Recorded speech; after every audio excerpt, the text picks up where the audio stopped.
project design. And Chair, yesterday, when we are looking at item number 2, we are told that UNRA spent 93 billion on salaries and funds. Now, which kind of staff are these who can exist for so many years, but they cannot do even a design of a road? We are seeing a lot of expenditures in billions being spent on projects, just designing. Now, what kind of staff does UNRA actually employ? I thought these are engineers, these are competent individuals with competent departments, which can save our funds and public resources on such minor items like design, which they are mandated to do. So, Chair, I just beg to understand from UNRA actually whether the people who are there are just dealers, they are brokers to contract others, but they are paid 93 billion, and actually the total was 98 billion. Chair, just to appreciate the English version of this audit report. And votes. So when we are budgeting, the budget is multi-layered. There's the first layer, which you're going to say government of Uganda. You're going to come down to UNRA. No, government of Uganda, Minister of Works, UNRA Roads and Bridges. Roads and Bridges, there's works and there's supervision. But you can also have capacity building if you needed it. There's also an element of allowances under. So the budget is layered. Now the auditor took up to, I think, the third layer. Say, when you reach to UNRA, I say, I'm looking at the output area only. I'm not going down to the lower categories. But I'm saying when you go down the lower categories, this output area has different other subcategories. But our budget is picking on the supervision of projects. The other subcategories of capacity building are not catered for here. Thank you. Spent on staff wages, the 93 billion. And when you look at the output, I'm seeing a mention of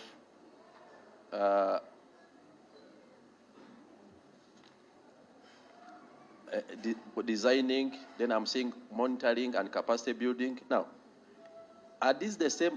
This money is paid to who? Is it paid to the same staff of UNRA? First of all, they are paid the salary under the other 93 billion. Then they also come and benefit out of these billions, maybe as per diem. No, I'm asking UNRA. Now, so Chair, I'm trying to bring this back. That I'm seeing monitoring and capacity building is almost on every project. Now, this one Procedure, is for, Chair. Now, it is this kind of... Honorable Zari, let him finish, then we... Yeah. We are lost. You check the audit report. What is, I talk about, I see project, the output, and so is that what you're looking at? Yes. Where? I'm looking at the project and output on page 6 and page 7 of the audit report. Because, and I started from page 5, and item 2 where there is a mention of the money paid on staff. I wanted to connect it to what I'm seeing here. I want a better understanding. A better understanding, because when you say you are spending on monitoring and capacity building, then also on project design, I want to appreciate this is spent on a hired agency, or it is spent on UNRA staff? And then what kind of staff does UNRA actually possess? Because if for every project you have to do capacity building, this capacity building is done to the entity contracted or within UNRA staff. No, I just want to appreciate. With project costs. And I'm not sure, because when it comes to project costs, it is still ahead. 3.3, sorry, anyway. In the matrix we gave you 3.4, and we're going to come and explain that. When it talks about project costs there, we're talking about civil works and consultancy, supervision consultancy. So I'm not sure, I'm trying to understand, Honorable, yes, whether you are asking whether we are doing design ourselves and then also paying for it under outputs, yes, or whether we design projects at all, because then we have an answer. Actually, I only refer to the wages just to bring the point across. But okay. the question is, yes, under every project, there's capacity building and monitoring. Yes. There's also project design. And I'm saying this money is spent on the same staff of UNRA or spent on the on other consultants? Okay, let's give you clarification then. Chair, through ED, the document is looking at has project and output. In budgeting, we have the way the budget is coded. We have a project, and then we have what they call MTF, the medium-term framework expenditure. So it's a under output 5101 monitoring and capacity building support. This is an area where we pay supervision of projects from. So every project has a line for project supervision.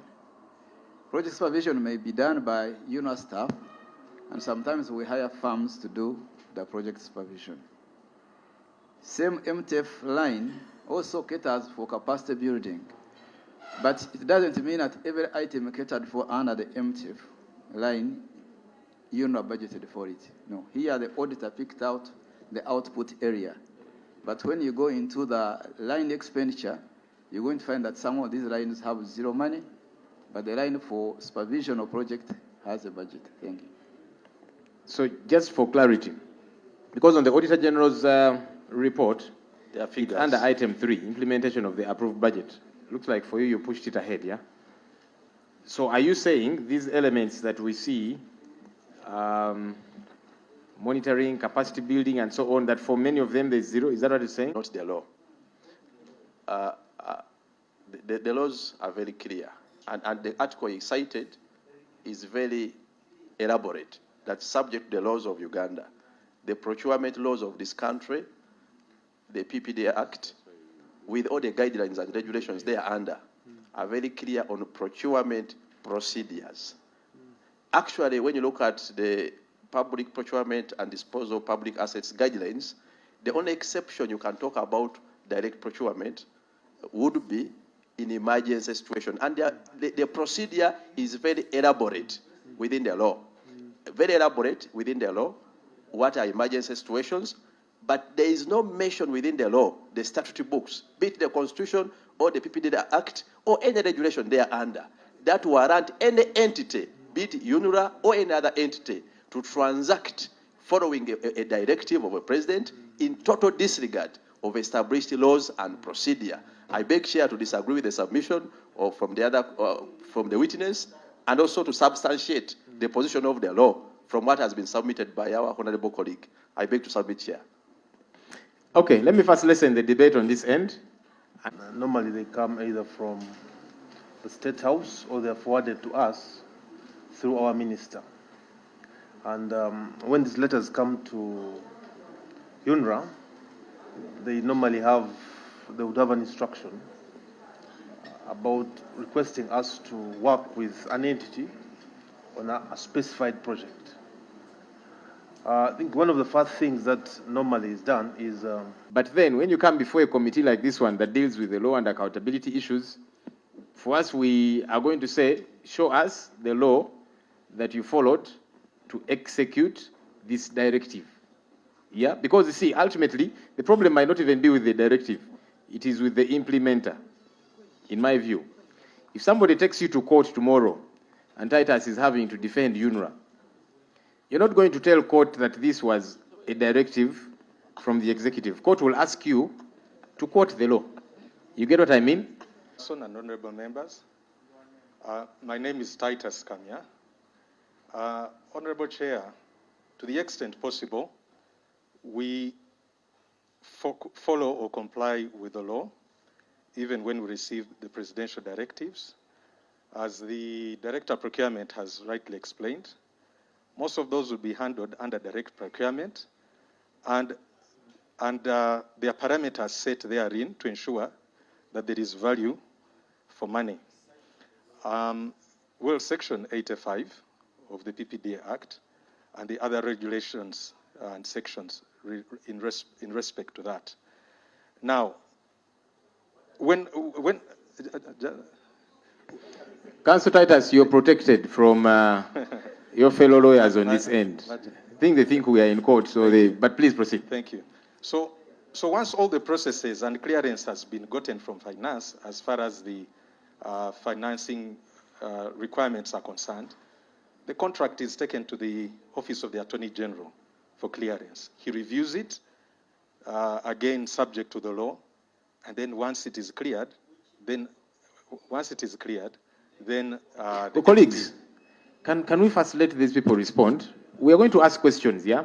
But allow him to first explain, even when you don't agree with what he's saying, yeah? Because I'm also not saying I'm agreeing entirely with what he's saying, but I've given him chance to first explain his point of view. Then we can ask questions. Yes. Please go ahead, Councillor Titus. So, under Article 119, the Attorney General is required to advise on any contract government is entering into over the value of 200 million shillings. And so once he has advised and cleared the contract, that we can proceed to enter into a contract with that contractor, then we proceed. That is how, Honorable Chair, we have tried to comply with the presidential directives. Let me take you just 2 steps backwards. You quoted Section 85 of the PPDA. Yes. Is that the one that... Procuring entities directly dealing with bidders within their reach or interested service providers within their reach. And even before you go to the law, someone will question, where do those particular companies pass to reach the president so that he directs? That is already double standard and selective consideration. The PPD Act was supposed to bridge that gap so that it provides for competitive bidding, evaluation, and we even have value for money. Otherwise, that is a breeding ground for corruption. So whoever can access the president, and different peddling, whoever can access the president will run to State House, say, I'm a mobilizer, I'm this, I need a contract in the billions of money. This also brings in the question whether actually the staff recruited by UNRA are actually competent staffs or papers or not. And Chair, through you, I will beg that we seek to establish the qualification of the other gentleman, I don't know his title within UNRA, and also the legal officer, to ascertain whether actually they are competent. However, back to the law, the Constitution is very clear. Whatever powers as may be, it is the supreme law of the land, and it provides an elaborate procedure on how transactions are done. I want to be on record, the cabinet papers we are talking about are not matters of law. They can only be processed into law via established legal procedures. And an entity like UNRA ought to follow procedures provided for within the PPD Act. Specifically, the section cited by the legal officer talks of exceptional circumstances, but again, when you look at the regulations and guidelines, the only circumstances we are seeing here, for example, emergency situation, is to do with where direct procurement can be done, also provided for, and there's an elaborate procedure. I didn't even hear you quoting it.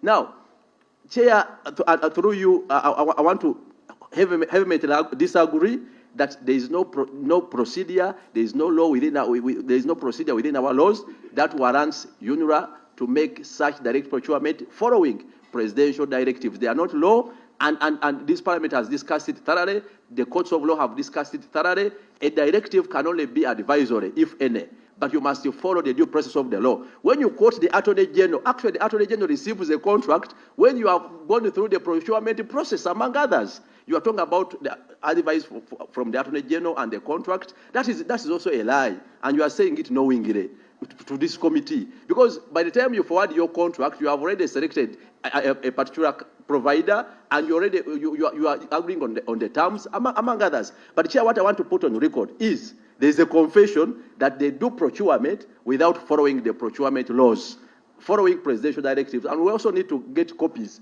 of such directives if they are there, because there is also another version that some of the directives are actually forged. Away from the illegality being committed, there might be also another additional illegality, that even the purported orders or directives are not existing. We also need to cross-examine the copies of the directive he followed to award the contracts, so that we can appreciate whether actually they exist and in what terms were they written or delivered to UNRA. But Chair, from the record and from the point of law, there is no procedure within our law that warrants UNRA to follow presidential directive in total disregard of the PPD Act and other regulations made thereunder. I beg to submit.